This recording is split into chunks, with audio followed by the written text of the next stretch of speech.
靜夜思，李白。床前明月光，疑是地上霜。舉頭望明月，低頭思故鄉。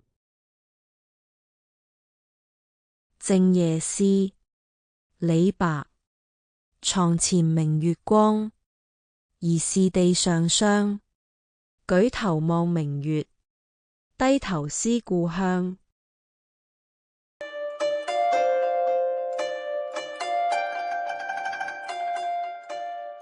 靜夜思係唐代詩人李白嘅名作，詩中描寫寧靜嘅晚上，明亮嘅月光照喺床前，就如地上鋪咗一層白霜。詩人抬頭望見皎潔嘅明月，不禁低頭思念遠方嘅故鄉。呢首詩語言簡潔優美，生動咁表達詩人對家鄉嘅深深懷念之情，流傳千年，廣受喜愛。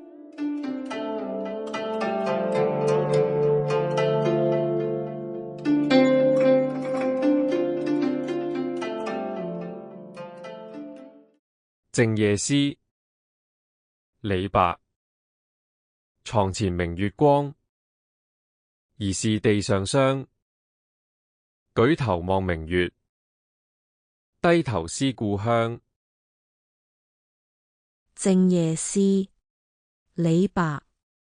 床前明月光，疑是地上霜。